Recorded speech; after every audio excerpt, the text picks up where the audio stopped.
Hi, I hope you are doing well. If not, you will after today's lesson when you have learned about something that I like a lot, and that is diminished chords.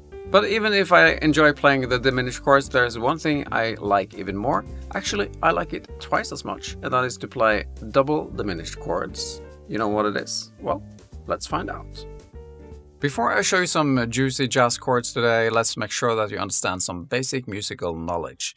When you play an octave, you can divide that into 12 notes, which of course gives the chromatic scale. And then you can divide 12 by 3 and you get 4, and you can divide 12 by 4 and get 3. If you do the first, you divide 12 by 3 and get 4. Now you can play one note, and then you add 4 notes, and add another 4 notes, and then you can add another 4 notes, which gives the same notes as you started with. So this one is of course called the plus chord or augmented chord, right?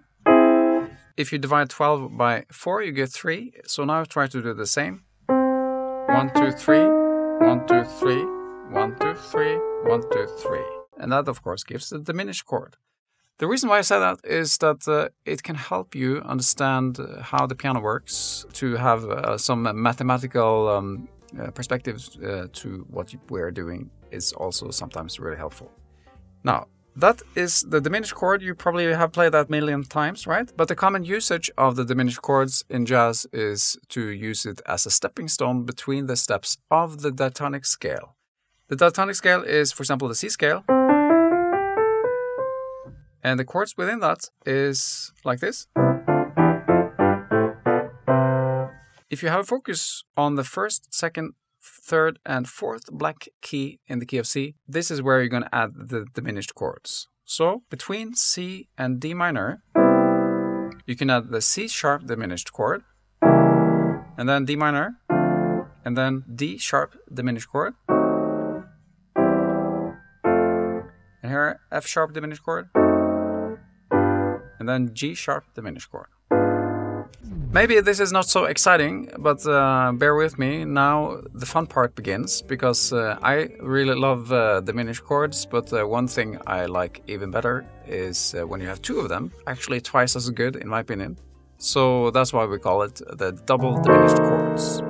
We're gonna play now 2 different diminished chords on top of each other. Let me explain. So if you play the C diminished chord, like this, then you can play the D diminished chord up here. And this starts now from the 9th note. Let's say we are in the key of C. We think 1/9 up, and that's where you start the new diminished chord. So C diminished and D diminished. However, we're going to play them together like this.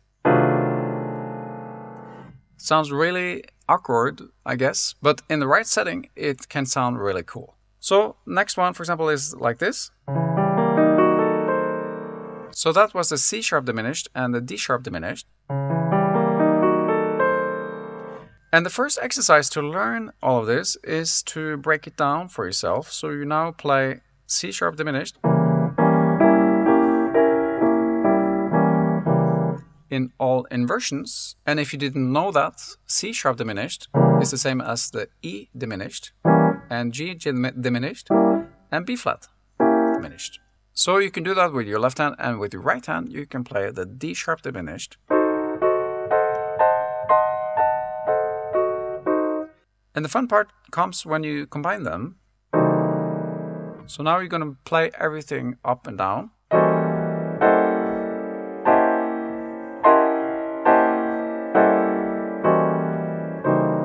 And of course you need to take it through all of the 3 types of diminished chords. So you should start from C, or D flat, or D. Once you know that exercise, what I would recommend that you do is to learn a different voicing of the double diminished chord. I'm going to teach you one example now. So what I like to do is to play the first diminished. Let's say it's a C sharp diminished. With your left hand, instead of playing like that, you skip the 5th note, and then you play the 1st down here and the 10th up here. With your right hand, you play this note, right?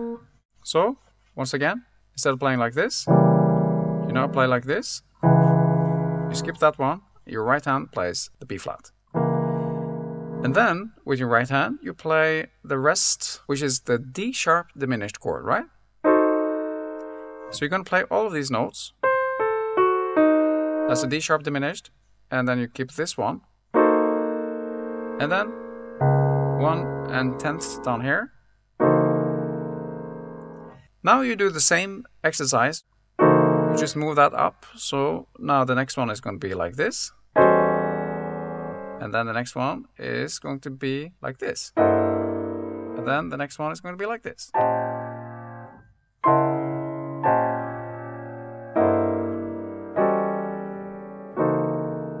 So I recommend that you practice this voicing as well in all the 12 keys. But just as with the first voicing, you only need to learn this from 3 starting points, which is pretty straightforward. Once you have done a few double diminished chord exercises, it's smart to try to add it into a tune, such as the jazz standard Bewitched.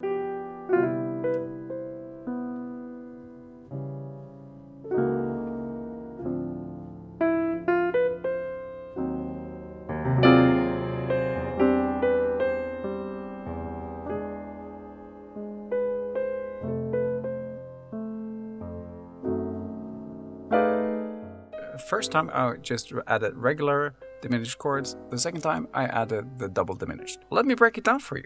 When you play this tune for the first time, I would probably just add the regular diminished chords because the other ones are too strong. And then the second time you play it, then you add the double diminished chords. However, I would not play like this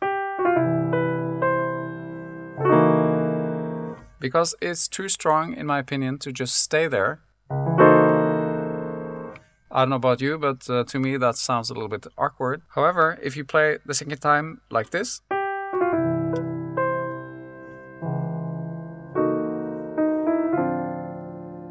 so what I did now was just to hint the double diminished before I continued the melody. So when you get that E flat diminished chord, what you can do is to add a little bit loud, the same voicing I showed you, like this. You add that to the melody.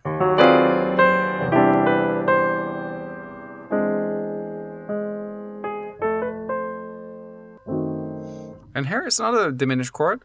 So now you can also add the same voicing. That's a double diminished chord, right? So I add that as an effect before I continue the melody.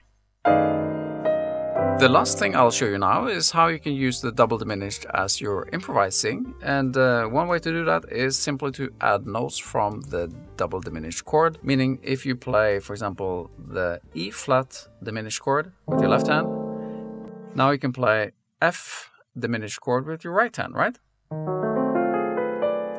So there are multiple ways you can break it down.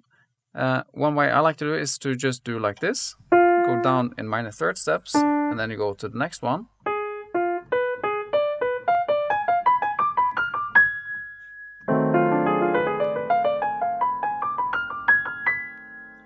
Or you can do the other way around.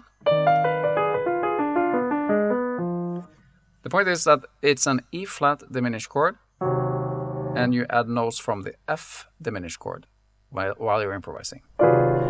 Another line which I like a lot is if you go descending chromatically, like that. You still play the F diminished over E flat diminished, but now you play chromatically between the notes. If you add some bass to this and combine it, it's going to sound like this.